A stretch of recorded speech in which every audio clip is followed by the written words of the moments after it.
எங்களுடைய தாய் தந்தை பேர் என்ன தெரியுமா? தெரியுமா? யாரு?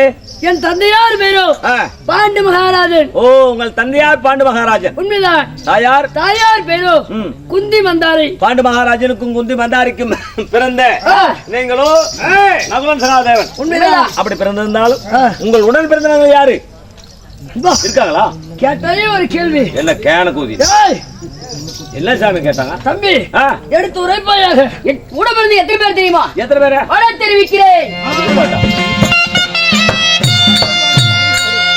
குடி நல்ல பிறந்த தோரி குடி நல்ல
கூட்டுப்பால் உண்டோம். கூடி பிறந்தீங்க கூட்டுப்பால் உண்டீங்க. சரி சேர்ந்து பிறந்தோம். செல்லப்பால் குடித்தவடா. யார் யாரு யார் யாரு குடிச்சீங்க? யார் யாரு குடிச்சீங்க? ஆண்மக்கள் வருவோம். ஓ 5 ராஜாக்கள் செல்லப்பால் குடிச்சீங்க. ஆமா. யார் யாரு யார் யார் எனக்கு தெரியுமா? தருமன், தீமன், அர்ஜுனன், நகுலன், சகாதேவன் என்று சொல்லக்கூடிய 5 பேர் பிறந்தவடா. ஓ நீங்கள் 5 ராஜாக்கள் நீங்கள் பிறந்திருந்தாலும் உங்கள் அண்ணனாகப்பட்ட தாரா புகழ் படைத்த தர்மராஜனாகப்பட்ட உங்களை அழைத்து வர சொல்லி உத்தரவு. இதை ஏன்டா முதல்ல சொல்லல? கோமேரி.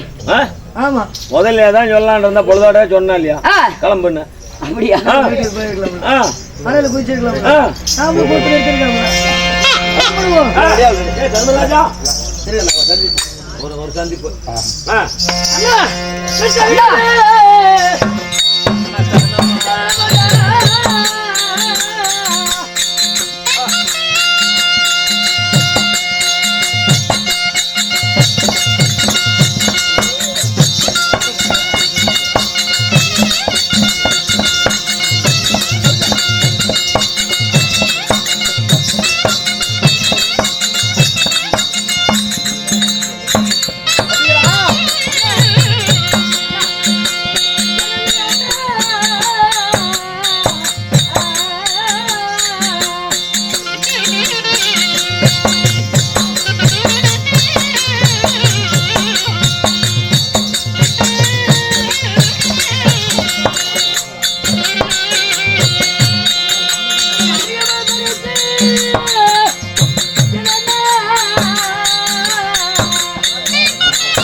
மல்லிகை முல்லிகை போல வாத்தமுள்ள மலையை படுத்தி வந்து உங்க தம்பியாகப்பட்ட நகுலனும் சகாதேவனும் அடிப்பணிந்தே பண்ணா.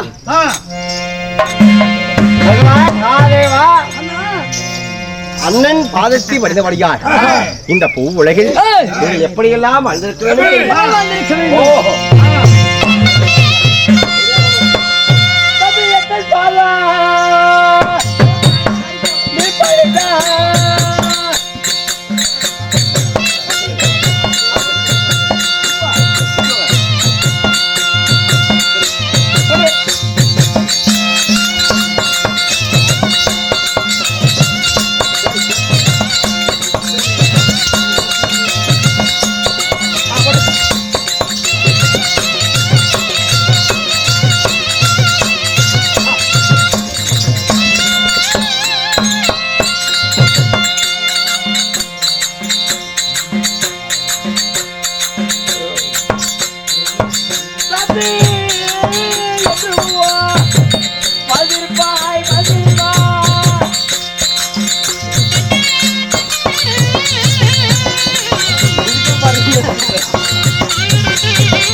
எங்கேயோ காத்தடிக்குது, எங்கேயோ மழை பெய்யுது. எல்லாம் போய் போகிறாங்களா? என் பாதத்தை பணிந்தபடியால் இப்பூ உலகில் சீரும் சிறப்புடன் வாழ்ந்திருப்பாய். அண்ணா அப்படியா இருந்தாலும் இருந்தாலும் அந்த தமிழர்களை சர்வத்திர மகாராஜன் அதிவேகமாக அழைத்து வர சொன்னார். அருங்கிலி பாஞ்சாலி சந்தித்து போகலாமா இல்லை இன்னொரு காலம் வரிக்கலாமா? வரிக்கலாமா?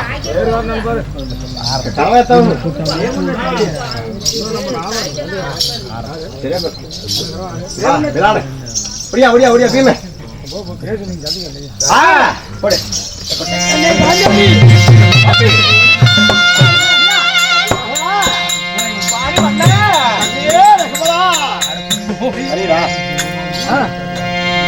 அண்ணா பாதமதி நான் பாடிந்தேன்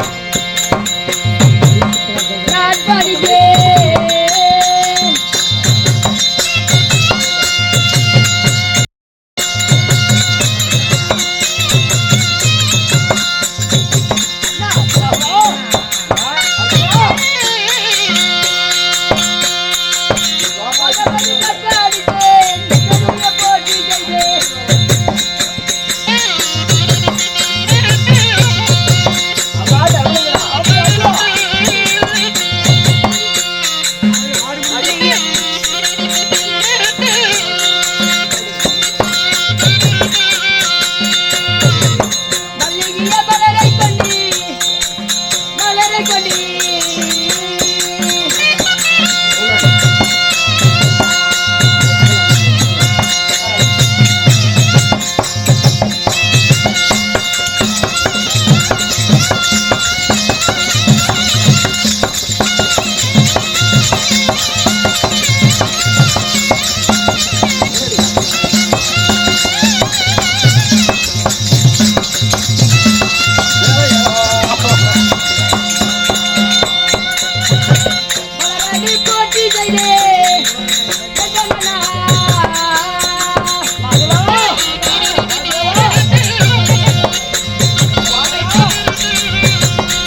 திருமுகம் வாடி இருப்பது என்ன?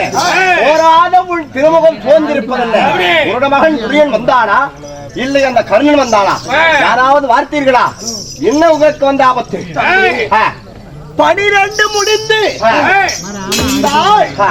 ஓராண்டு காலத்தை கழிப்பது எப்படி? இந்த நாட்டிலே நாமல் எப்படி மறைமுகமாக வாழ்வதென்று எனக்கு ஒன்றுமே தெரியவில்லை அப்பா.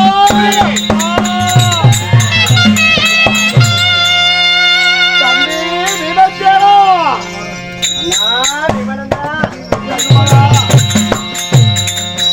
இருந்தாலும் துரியன் செய்த வஞ்சகத்தினால் வனவாசம் எல்லாம் முடித்து 12 முடிந்து 13வது காலத்தை கழிப்பது எப்படி? 12 ஆண்டு காலகம், ஒரு ஆண்டு அக்காவது மாசம் கழிக்க வேண்டும். அக்காவது மாசம் என்றால் ஒருத்தருக்கு ஒருவர் தெரியக்கூடாது. இவன்தான் தர்மன், இவன்தான் பீமன், இவன்தான் அர்ஜுனன், இவன்தான் பாஞ்சாலி என்று ஒருவருக்குமே தெரியாமல் மறைபொருளாக வாழ வேண்டும். அதை நினைத்து உங்கள் மனம் வாடிவிட்டதப்பா. எப்படி வாழ்வது என்று தெரியாமல் பாஞ்சாலியும் சமயமார்களை எல்லாம் அழைத்து அதற்குண்டான ஆலோசனை கேட்டாய். அதற்குண்டான வழிகள் சொல்வார்கள் என்றுதான் உங்களை அழைத்தேன் சமயமாகலா. அப்படியா சுவாமி? அட என்னென்று சொல்வேன் சாமி?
இந்த பாவையாகப்பட்ட துரியனால பங்கத்துக்கு ஆளாகி 12 வருட வனவாசம் தங்களோடு சேர்ந்து நான் வந்தனே.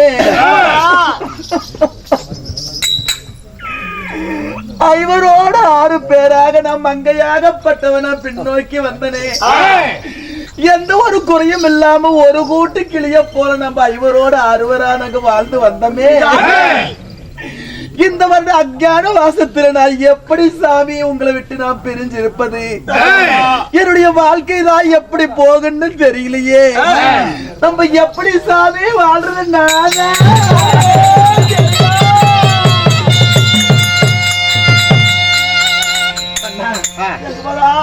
தெரியாது தவித்துக் கொண்டிருக்கிறேன்.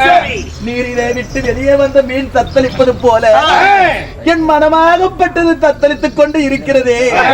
இதற்கு என்ன வழி என்று தெரியவில்லையே சாமி. அண்ணா சரவணந்தனா, பதற வேண்டாம், மனம் சிதற வேண்டாம். வாழை வனத்தையே கிடந்த நாமல், நச்சுப்பை வனத்தை கிடந்த நாமல் இந்த ஓராண்டு காலம் நம்மளால் பிழைக்க முடியாதா? அன்றே என் மாமன் மாயவன் உரைத்தார், தீர்த்த யாத்திரை போகும் பொழுது இதோ விளாட நாட்டில் மட்டும் தீர்த்த யாத்திரை போகும்போது மாயவன் உரைத்தார், இந்த நாட்டை பார்த்துக் கொள்ளு. இந்த நாடு விளாட நாடு. இந்த நாட்டில் மாதம் 3 மழை பெய்ந்து மாநிலம் செழிப்பாக இருக்கும். இந்த நாட்டை பார்த்துக்கொள் என்று அந்த மாயவன் உரைத்தார். அன்று உரைத்தது இன்று எனக்கு ஞாபகமாக வந்தது. துரியன் என்ன கட்டளை இட்டான்? ஒருவருக்கொருவர் தெரியக்கூடாது. இப்போதோ 12 கானகம், 12 கானகத்தையுமே தெரிஞ்சாச்சு. இதுக்கு மேல 12 கானகத்துல பாண்டவர் இருப்பார் என்று நம்மளை வந்து தேடி மீண்டும் 12 ஆண்டு கானகம் ஓட்டுவான்.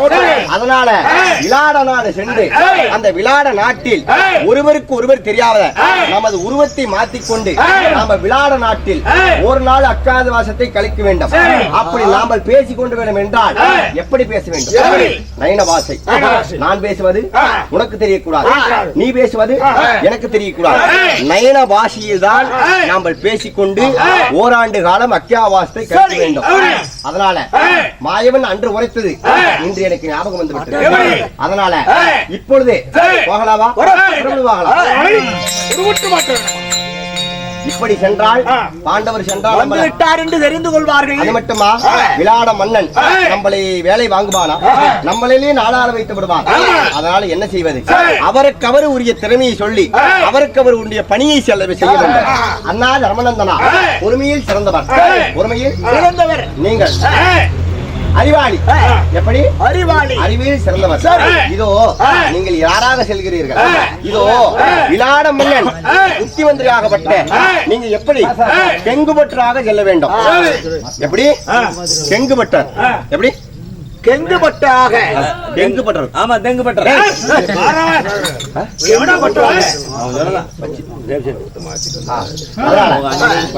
அப்படியா?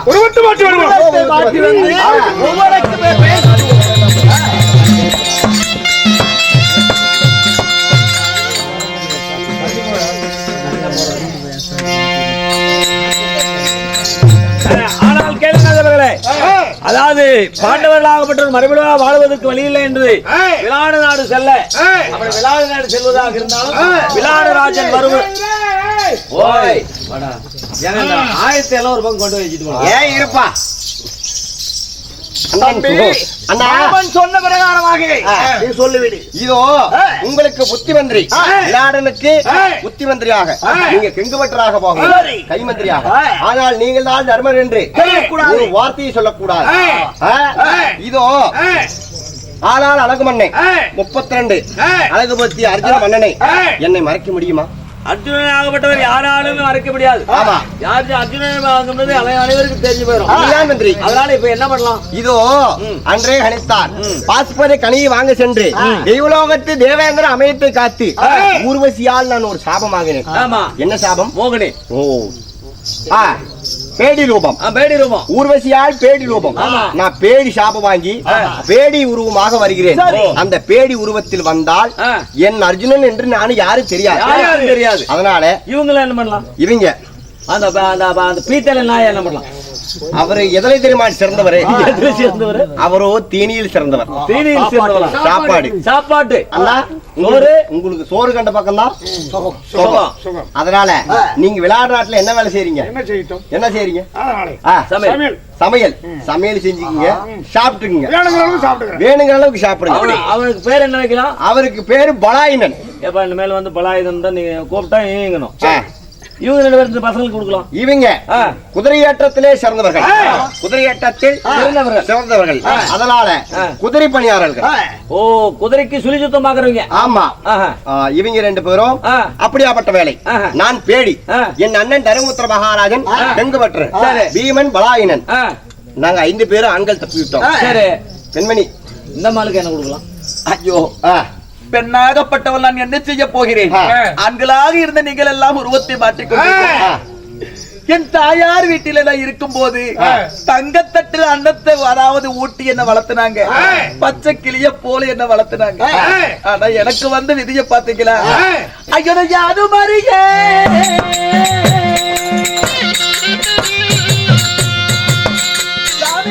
சூது மறியே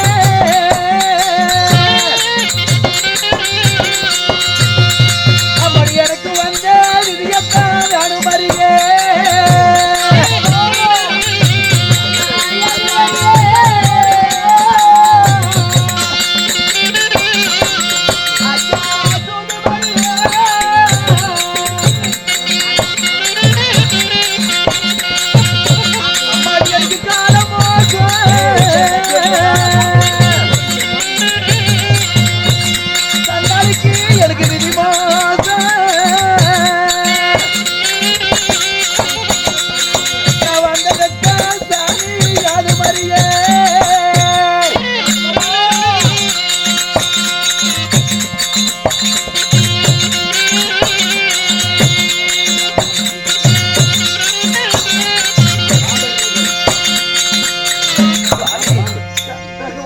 எனக்கு வந்த விதிமோசத்தை பாத்தீங்களா?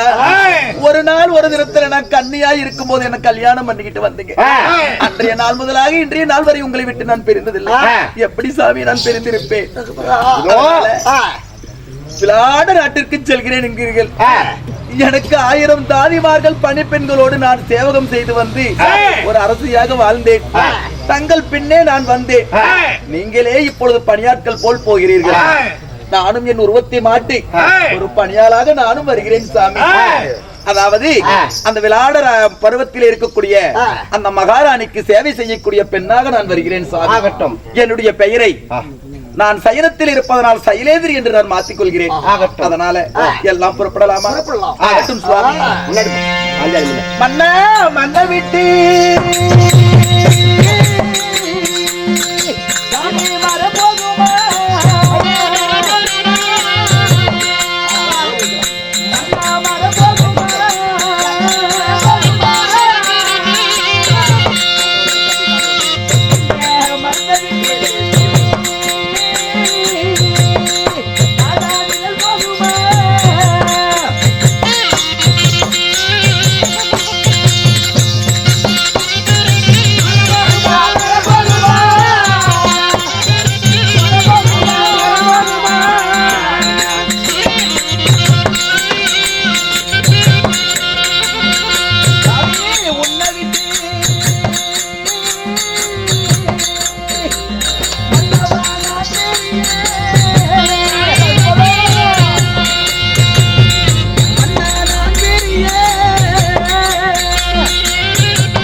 செங்காண்டு கொடுக்காட்டோம்.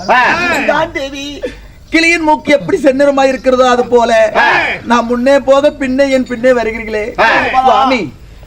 உருவத்தை மாற்றி விட்டோம். ராஜாணி புலம்பாதே. நான் உன்னை விட்டு நாங்கள் பிரிய மாட்டோம்.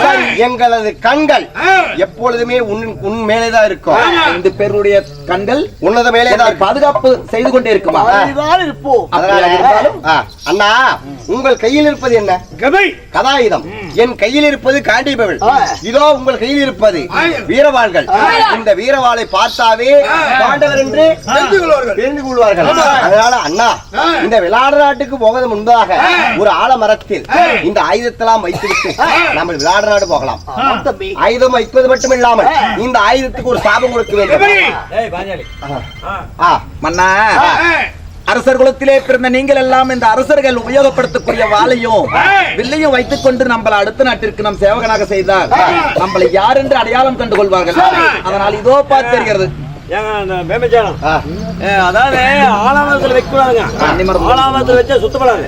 அதாவது வண்டி மரம் தான் தெரியுது. ஆ. அந்த வண்டி மரத்துல வச்சுட்டு போலாம். அப்படியா? ஆமா. சரி, வண்டி மரத்து வச்சிடலாம். அந்த தொழில் இல்லாத வரீங்க. ஏங்க நீங்க சும்மா இருக்கிறீங்க சொல்லணும்ல. சொல்றேன். அப்படிப்பட்ட இந்த ஆயுதங்களை எல்லாம் மறைபொருளாக வைக்க வேண்டும். ஆனால் மறைபொருளாக வைத்தால் முதல்ல வெயிங்க, அப்புறம் பேசிக்கலாம்.